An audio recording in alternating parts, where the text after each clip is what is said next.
Ravel, Luísa e Johnny.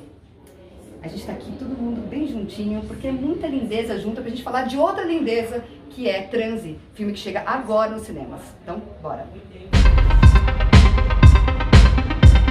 Ao mesmo tempo que a gente sentia que tinha uma tempestade se aproximando, eu tava vivendo uma história linda. De amor. E esse amigo aí, Lu? Cara, eu conheci ele ontem.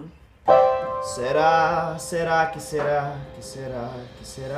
2018 foi um ano muito louco, assim, não só de política, mas eu tava fazendo o filme da Bia, O Grande Sertão, e tava gravando novela, tava um ano sem folga e fazendo a peça, e estavam com as manifestações. E a Carolina me ligou falando: Luísa, me ajuda, eu preciso de uma atriz tipo você, que pensa política o dia inteiro, tipo você, e que pode filmar no Rio de Janeiro. Eu assim, tá, vou pensar em alguém. Aí fiquei pensando, só que coincidentemente no dia da manifestação eu ia estar gravando no Rio e falei: Carolina, eu posso ir, sou eu!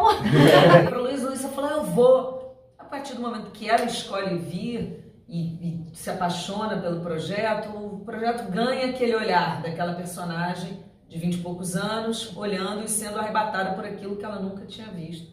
E à noite, o ponto de partida do nosso filme era esse dia, que era a manifestação do Ele Não, e uma festa surrealista no mesmo dia, depois da manifestação. Essa conjuntura já dava um aspecto surrealista, que era o que a gente estava vivendo no Brasil naquela época. Como assim? O mundo tá virando de cabeça pra baixo, tem uma festa que chama surrealismo, era muito absurdo. E é o roteiro, né? Já tava Nossa, pronto. já tava pronto. Não, o nosso roteiro é a realidade. E é isso, eu tinha ido pra manifestação também, encontrei Lulu na festa, HTR, eu falei: o que você está fazendo aqui? Ela falou: estou filmando. Olhei pra trás, uma câmera e umas pessoas no meio daquela festa. Eu falei: gente, é uma festa surrealista mesmo. E aí falei: que você vai fazer? Depois eu te explico. Eu falei: você quer que eu faça alguma coisa? Quer que eu improvise? Que a gente brinque, que eu te beijo? Aí ela falou: faz qualquer coisa. Aí beijei e começamos a namorar. Hoje temos 3 filhos. Não, mas melhor do que ter tido filhos, a gente tem um filme agora, Temos, né? muito Porque melhor. a partir desse encontro fortuito, Carolina me ligou alguns dias depois, acho que a Carol, a Lu, não lembro exatamente, mas falando: temos um filme, estamos tentando entender esse momento. Então, é um filme realmente feito cru e no risco, na medida de que tudo estava acontecendo.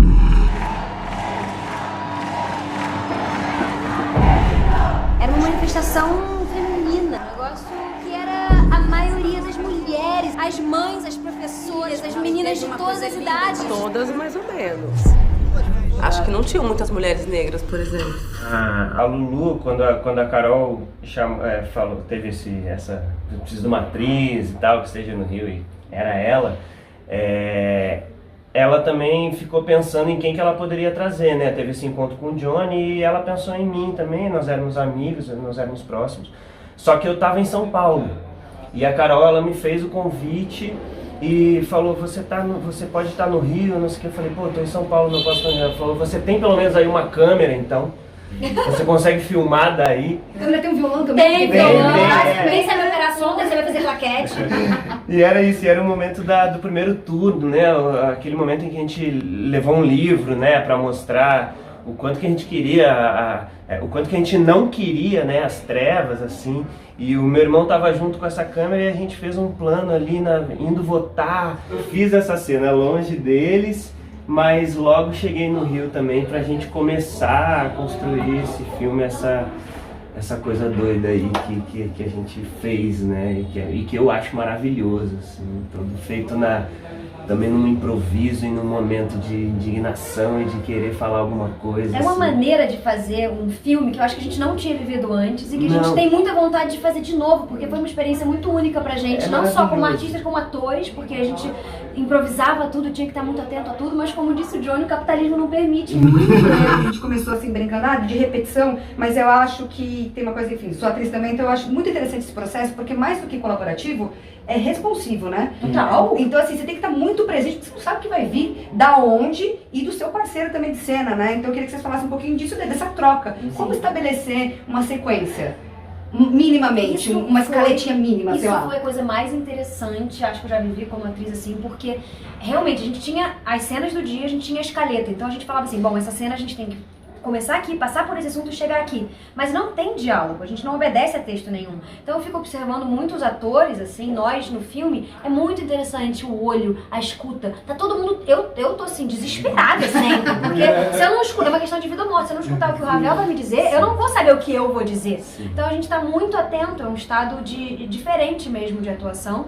E isso que você falou, responsivos, é bonito, porque o Ravel falou isso, né? Ele pegou uma câmera pra se filmar, porque o filme é nosso. O filme não é que a gente foi chamado, a gente co-construiu esse filme, e muito das nossas vidas está ali.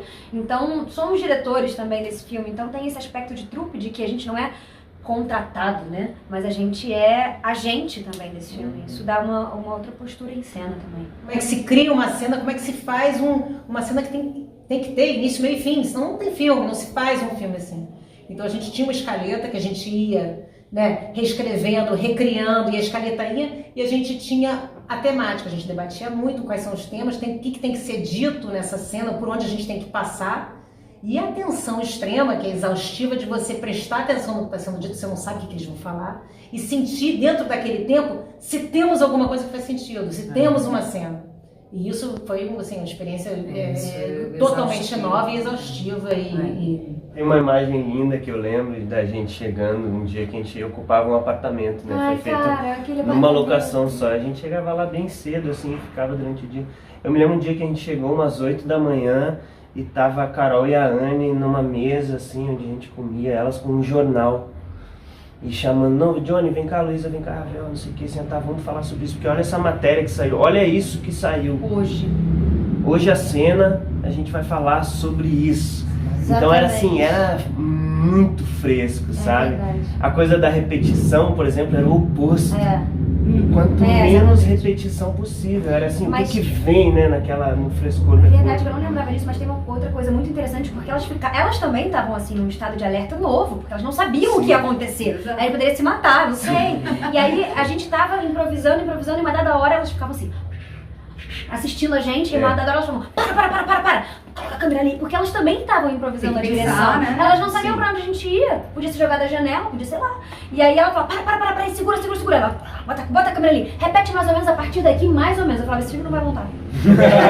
Porque como é que a gente nunca repetiu nada? Eu lembro muito da Carolina dizendo, continuidade é uma coisa do cinema burguês. Exato! Dane-se continuidade. Não tinha continuidade. O filme vocês fizeram, né, na urgência de 2018, e daí vocês estrearam ele em 2022, sim, no Festival do Rio, mostra, e agora ele chega em 2024. Eu queria que vocês falassem um pouquinho como que vocês perceberam cada momento, o momento de 2018, o de 2022, sim, como foi essa recepção, que a gente tá meio que repetindo, a gente total, de repetir a história. Não, essa pergunta é muito E agora que a gente tem um outro cenário político, como que, enfim, vamos fazer essa trajetóriazinha. Vamos, e essa pergunta é muito interessante porque realmente em 2018 era o que a gente estava vivendo ali totalmente, né? É um marco, né, que a gente não volta mais, assim, é uma espécie de tatuagem nas nossas vidas, no sentido, sim, de que a gente não mudou, tudo mudou, mas algo a partir dali se rompeu e a gente pra sempre tá diferente, né? Então, em 2022, por exemplo, que a gente achava de novo que tava tranquilo, 2 meses antes a gente falou, nossa, todo mundo entendeu a cagada que foi, pessoas morreram e tal. Não! Então, a cada dia que passava o filme, mudava. Então, você vê de novo, as vésperas da eleição, passava num dia, era assim, 5 dias próximo da eleição, todo mundo saía do cinema assim, ó. Meu Deus do céu, ele muda, porque como é um filme extremamente do que aconteceu no Brasil, tem muito aspecto de realidade, eu tô muito curiosa pra ver hoje. Ele muda.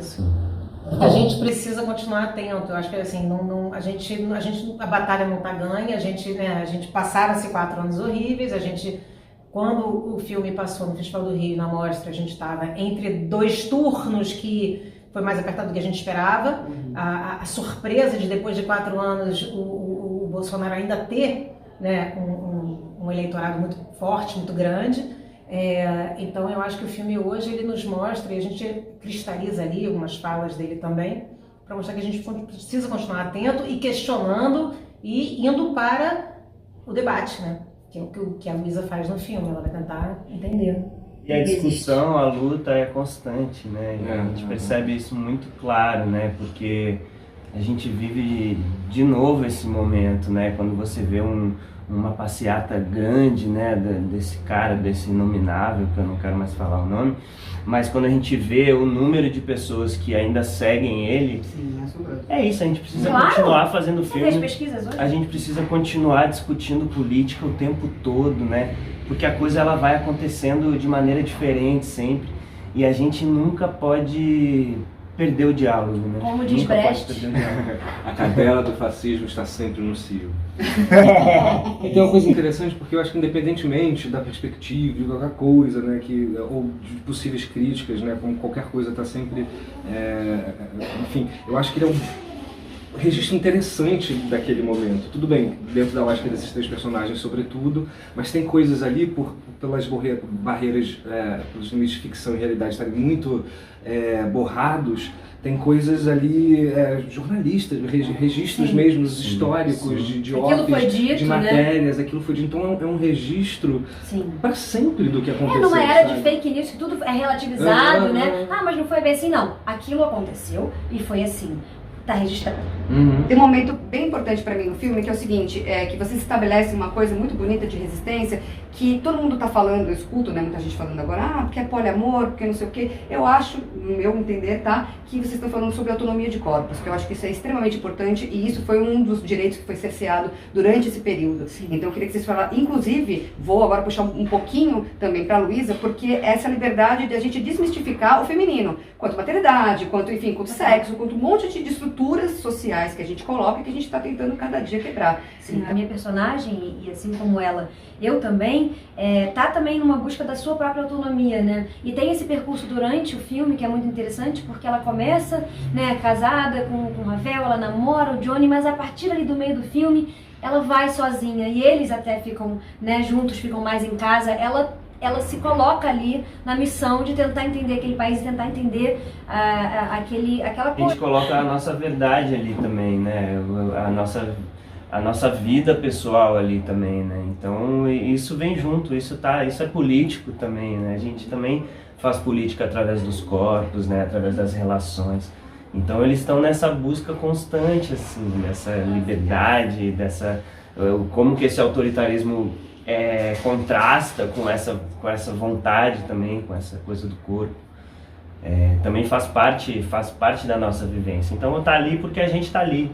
A gente tá de corpo e alma ali no filme, então isso faz parte também. Também, por exemplo, esqueci a coisa da maternidade, por exemplo, tem uma aquela cena! Eu amo essa cena! Eu tinha esquecido, eu também! Eu amo. Que é aquele constrangimento quando ela chega naquela casa de infância, assim como ela encontra o João, aquele pessoalzinho casado ali com aquela barriga feliz, ela quase que ela não consegue sorrir quando ela diz que tá grávida, né?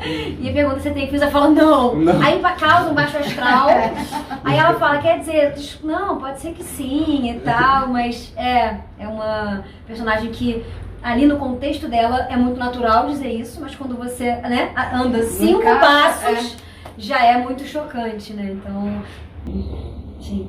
E eu acho que tem uma dimensão especialmente triste de passar por essas coisas, regimes totalitários, fascistas, essas coisas todas, porque a gente tem que direcionar uma energia e um tempo de vida para prestar atenção nisso, quando a gente podia estar pesquisando, se experimentando em lugares, né, da autonomia dos corpos. O empobrecimento do discurso durante esses 4 anos, a gente tinha que falar sobre o básico, Sim. Tipo, tem que ter vacina, não tinha gastado nosso tempo falando disso, podia estar falando de tantas outras coisas. Exato, sabe? Então isso sempre passou. E, obviamente, eu tô falando de um ponto, assim, de privilégio, dessas, etc. Mas, assim, tem essa... Isso sempre me passou pela... E isso tá muito ali, de alguma forma, eu acho que... Sobretudo no meu personagem, essa coisa de ser... que chato que a gente tem que passar por isso, sim, sabe? Sim. Que eu queria estar assim, porque já tem tantas questões humanas mesmo. Mas parece que a gente está um pouquinho mais atento, mais ouvinte, né? A gente está mais alerta. E vocês já estipulam um diálogo a partir da figura do Mateus, né? Eu queria que vocês falassem um pouquinho também sobre essa escolha, esse papel fundamental que ele representa também no filme, essa abertura de diálogo. Coisa, né? A gente demorou para chegar, isso foi um debate que demorou dias e dias e dias, que tipo, como é que a gente vai retratar essa figura e um pouco como com a religião, assim, e se a gente for pro oposto, se a gente for com alguém que é doce, que é amoroso, mas que no discurso dele ele não tá tão errado assim por causa da situação pessoal dele, que eu acho que, né, é o que motivou muitos. Então é complexo, o filme não dá conta de todas as vertentes do pensamento de esquerda, de direita, de extrema direita, mas foi um debate enorme, é uma cena que foi, essa sim, escrita e reescrita e filmada e repetida muitas vezes. Mateus corajoso, né, de vir naquele momento onde todos nós estávamos muito dentro daqueles personagens. E ele teve a coragem de vir e fazer, né, aquele personagem, porque é contra ele, tudo que ele acredita, e ao mesmo tempo ele compreendeu o personagem, ter a coragem, enquanto os colegas estavam fazendo quase, não a si próprios, mas personagens similares, e ele vai e faz, né, o contraponto. Então é primoroso, né, a vinda do Matheus e a coragem dele mesmo. Mas sim, foi uma escolha que demorou a gente chegar. E quando chegamos, a gente acha que isso foi uma coisa que a gente acertou, assim. E é uma virada, né? É uma virada, porque a gente, na verdade, a gente repetia muito a frase que a Luísa fala no filme, a gente não tá entendendo nada. E é a virada para ela, onde ela fazia, eu preciso passar a entender, aí a busca dela começa ali, na verdade. Porque se tem uma coisa que esse filme nos ensinou, nos marcou para sempre, é que a gente, muito mais do que falar, a gente quer ouvir. Então a gente está muito animado para assistir junto com vocês e ouvir o que vocês acharam e o que vocês têm a dizer. E a partir do dia 2 de maio a gente entra no cinema, em vários lugares do país, e a gente vai amar que vocês assistam. E é um filme para todos, é um filme para todo mundo vir e entrar nessa discussão com a gente, entrar nesse diálogo com a gente, para ver se a gente consegue se tornar um país melhor. Estreia 2 de maio e convidamos a todos para conversarmos e continuarmos atentos e fortes o tempo todo, esse ano e ano que vem, mais outro ano. Então é um filme que trata um pouco sobre isso, para a gente ficar ligado.